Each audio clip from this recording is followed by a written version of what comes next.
Les galeries et maisons de vente de la Principauté s'unissent une nouvelle fois sous la bannière de la Monaco Art Week. Pendant une semaine, ces lieux d'art ouvrent leurs portes au public, proposant des expositions composées parfois d'œuvres imaginées spécialement pour l'occasion.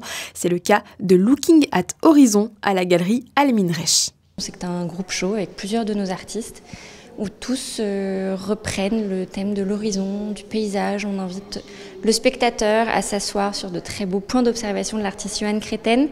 Et vous avez des œuvres inédites, comme par exemple celle de Augustin Cardenas, qu'il a expressément faite pour l'exposition. On a aussi fait écho avec des actualités de l'année précédente, comme par exemple une œuvre de Miquel Barcello, qui était à la Villa Paloma l'année dernière.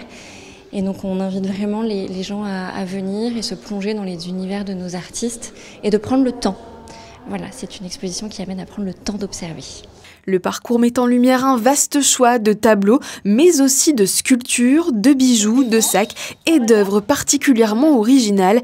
Ici, à la galerie Yellow Corner, de véritables armes sont données à voir. Elles ont été transformées par Bran Simonson.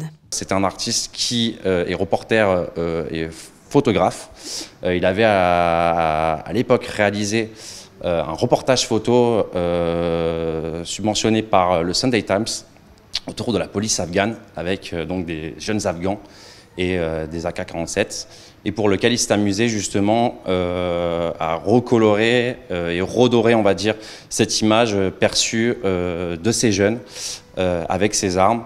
En y ajoutant donc des fleurs, des stickers, etc. Parmi les temps forts cette année, on compte également la sélection de maîtres italiens à la Moretti Fine Art, l'énergie urbaine de Street Mood à la Théos Gallery ou encore la confrontation colorée entre Chagall et Léger à l'Opéra Gallery. On a une exposition toujours assez éclectique avec des œuvres importantes en art moderne, impressionniste, post-war, français, American Pop Art, mais on a un focus avec une quarantaine de pièces de Chagall et de Léger, 40 originaux, donc des tableaux et des gouaches de différentes périodes. Des conférences viennent enrichir le programme d'exposition à retrouver sans tarder sur le site de la Monaco Art Week.